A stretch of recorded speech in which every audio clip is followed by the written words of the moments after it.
Good evening. Thank you guys for coming.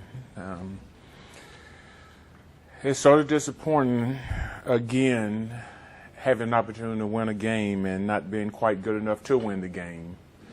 And we don't have anyone to blame but ourselves with our turnovers and mistakes. And we just got to get better as a football team. We got to put ourselves in a position to win the games that we're capable of winning. And we were capable of winning that game, but just made too many bonehead mistakes. Mental errors, not getting lined up, interceptions, safeties, missed assignments here and there, and all those things add up during the course of the game that prevent you from winning. And there's an old saying, and it's true. I preach this to the team all the time: more games are lost than are won. And we can't continue to make mistakes like that and develop into being a good football team. So we got to eliminate the mistakes, learn what to do and how to do things to protect the football. And if we do that, then I think we'll have a chance of having a decent football team. But not until we can do those things. Coach, just looking into this week, is it good to finally be playing your first home game in front of all the home fans? It's always good to play a home game. And, yes, it is. Don't have to get on the road. And actually, I'm extremely excited because we'll have 7 home games this year. And last year, we were on the road for that 4-game streak there that really I thought hurt our football team. But I guess things balance out because this year we have 7 home games. So we're looking forward to getting home, but we need a lot of work between now and the time we're ready to play again. So our focus this week isn't so much on who we play, it's on how we play. And that's what we got to do this week, is continue to get better. And if we can get better, and for the most part, I thought the guys' effort was pretty good. It's disappointing, and the thing that really hurt us is the thing that takes no talent.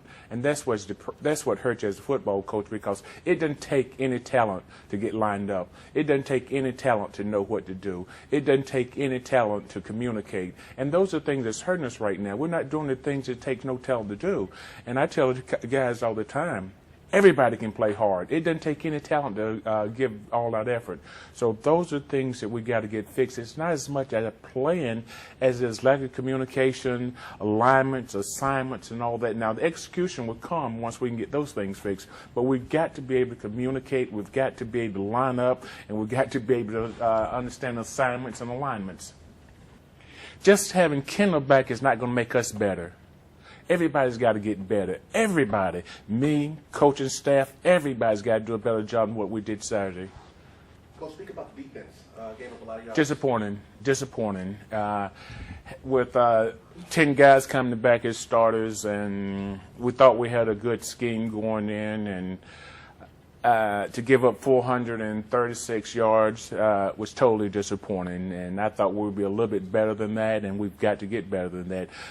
But the most disappointing part is that I think we had given up 66 yards at half rushing, and we ended up giving up over 100 yards rushing in the second half, which to me was the difference in the ball game, because our number one principle going into every ball game is always the same: let's stop the run, which we wasn't able to do in the second half of that ball game. And because we wasn't able to stop the run, then they were able to throw the ball. I think he was 50%, over 50% throwing, and I probably can throw better than him on a lot of throws, but they were over 50% throwing the ball. So once we can stop people from running the ball, then I think we get better defensively. But a lot of it was gap exchanges. We jumped gaps, or we didn't stay on that gaps. The same thing we were talking about earlier, the things that don't take a lot of talent, not getting lined up right, not getting the calls in properly. And hopefully most of those things can get fixed, and hopefully they'll get fixed this week. Well, again, appreciate you guys coming and your interest in A&T football. Thank you very much, Coach. Appreciation. Your thoughts on the game on Saturday? Really, from an offensive standpoint, we left a lot of great things out there that we could have did. Definitely, there's nothing that we can't go back. After looking at the film this morning, there's nothing that we can't correct. And really, from a defensive standpoint as well, they got a lot of things they can correct as well.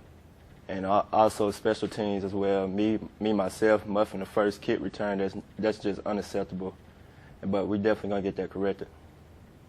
How good will it be to get your starting quarterback back this coming Saturday? That'll definitely be great. I mean, not down and quick on anything. I mean, him stepping in there as a freshman, doing his part, he did what he could, and I mean, that's just that. Was there a difference in the flow of the offense with Kendall not in there? The only difference really was just us as a whole. I'm not going to point no one fingers at just because our quarterback wasn't there. I mean, we still had a quarterback in there doing the job, so it really wasn't that Kendall wasn't there. It was just us as a whole.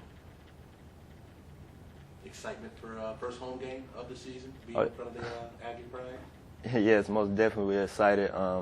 Just right now, that last week's game against Coastal, that's behind us. We're looking this week, go out today, get a great practice in, and just come Saturday, we're going to do what we do.